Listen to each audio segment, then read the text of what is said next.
Hey, it's Aaron Zeidel, reminding you to pick up your tickets for the 719-Day Brewfest coming up on July 19th over at Switchbacks Stadium. We'll celebrate local together. You and I will have some local brews, and we'll listen to some local music. Tickets are just $35, and you can get all the details right now at 1039rxp.com. And we are in the studio. Keith from Nano 108 is here. Hey, Keith. Hey, how you doing? I'm doing well. How are you, man? Very well. Thank you very much. Appreciate you coming in, man. 719-Day Brewfest. It's coming up on Tuesday.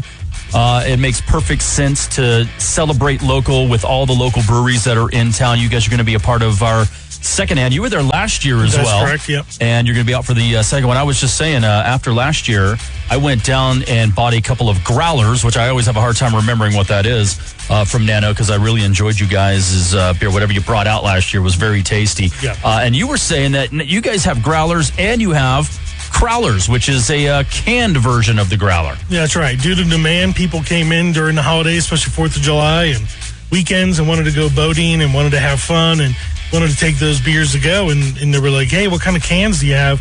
And I'm like, no, we got bottles, sure, like everybody else. And the demand was there just to look at a can option. And we didn't want to, because we don't name the beer and put logos and things like that. We follow the seasons and feature those beers seasonally. We thought the can version was an option. Very good. Very good. The Crowler. Yeah. All right.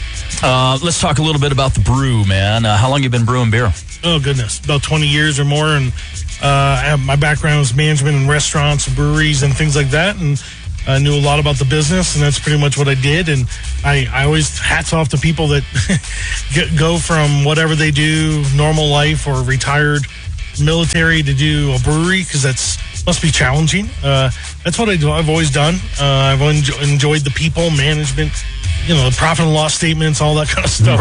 Right. That most people would probably dread. I just, that's part of the grind. You love the stuff that everybody else is like, oh, I got to go do this today. Yeah, the taxes, all the forms and all that.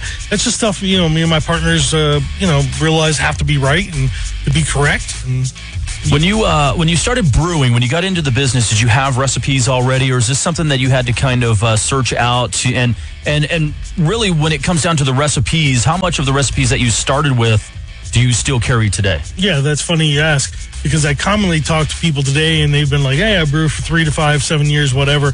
And I try to tell them that the tools you have today, you could just go online and be like, hey, Pliny the Elder, Imperial IPA, clone recipe, and get 5 versions of it and dwindle it down and make an attempt at it.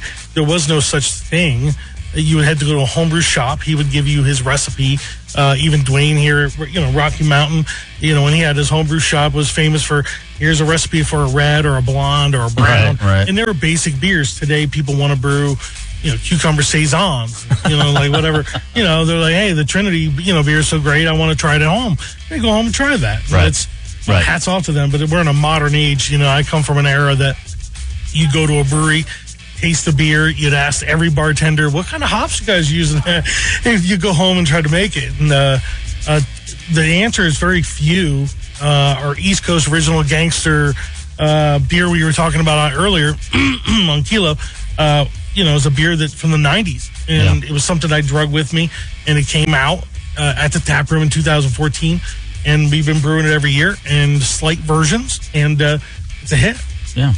What are you bringing out for 719 Day this year? Oh, my goodness. I'm probably bringing at least 6 beers. I think maybe 7 with some cans and crowlers and things like that. But we'll probably bring something light. We have new beers tapping all the time. We have a Belgian wit beer or white beer session, a 3% IPA. We have our East Coast Original Gangster IPA, about 8%. We have some darks like German Schwarzbier, which is a black lager. I have a brown porter. We got some beers, maybe a nitro. We're going to throw down for sure. Yeah, all this beer talk has already got me thirsty. Where can we find you if we wanted to come into your facilities? Yeah, I was telling everybody earlier, Pig Latin Food Truck is out there tonight at my place, and we'll be serving at least midnight. And we got about 9 or 10 beers on, including some nitro, barrel-aged beers, American strong ales, and some fancy high alcohol stuff.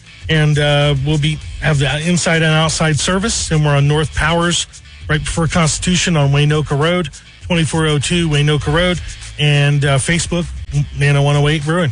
Very good. Website? Do you have a website? Yeah, www.nano108 Brewing. There it is. Nice and simple. Nano 108. You can find them out at 719 Day Brewfest, man. Keith, we appreciate you coming in, talking some beers with us. We look forward to sampling all your fine beverages on Tuesday night over at Switchbacks Stadium. Appreciate it. Appreciate it. 719 Day Brewfest. Ticket details, everything you need. It's all online at 1039rxp.com.